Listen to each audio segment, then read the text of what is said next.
The Story of Ferdinand by Munro Leaf, illustrated by Robert Lawson. Once upon a time in Spain, there was a little bull, and his name was Ferdinand. All the other little bulls he lived with would run and jump and butt their heads together. Not Ferdinand. He'd like to sit just quietly and smell the flowers. He had a favorite spot out in the pasture under the cork tree. It was his favorite tree, and he would sit in its shade all day long and smell the flowers. Sometimes his mother, who was a cow, would worry about him. She was afraid he would be lonesome all by himself. "Why don't you run and play with the other bulls and skip and butt your head?" she would say. But Ferdinand would shake his head. "I like it better here where I can sit quietly and smell the flowers." His mother saw that he was not lonesome, and because she was an understanding mother, even though she was a cow, she let him just sit there and be happy. As the years went by, Ferdinand grew and grew until he was very big and strong. All the other bulls who had grown up with him in the same pasture would fight each other all day. They would butt each other and stick each other with their horns. What they wanted most of all was to be picked to fight at the bullfights in Madrid.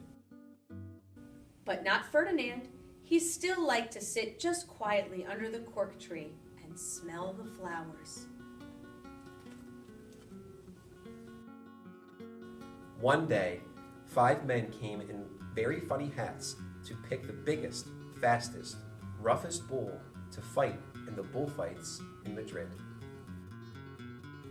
All the other bulls ran around snorting and butting and leaping and jumping, so the men would think that they were very, very strong and fierce, and pick them.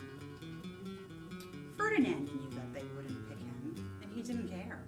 So he went out to his favorite cork tree to sit down.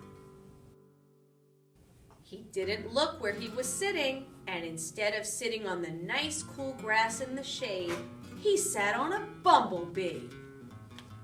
Well, if you were a bumblebee and a bull sat on you, what would you do?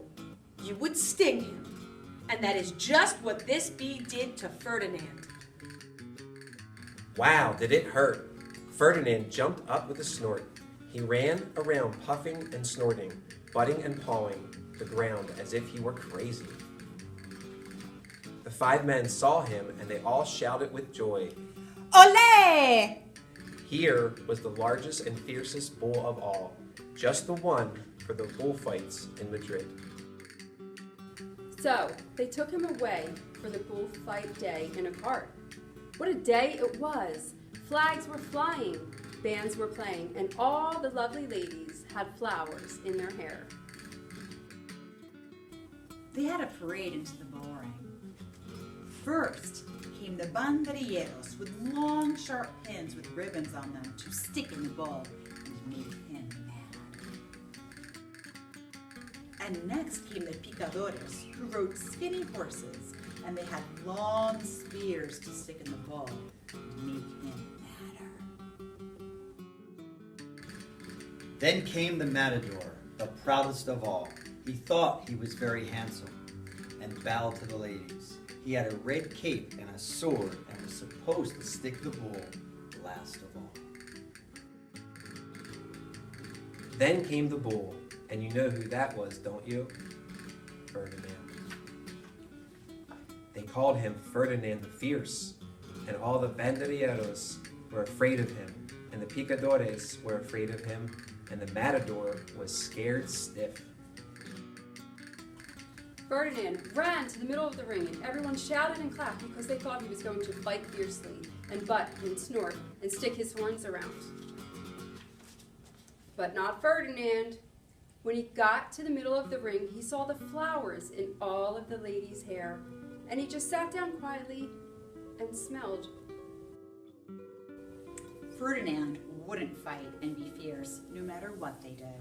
He just sat and smelled. And the banderilleros were mad, and the picadores were madder, and the matador was so mad he cried because he couldn't show off with his cape and his sword. So they had to take Ferdinand home. And for all I know, He is sitting there still. under his favorite cork tree. Smelling the flowers just quietly. and he is very happy.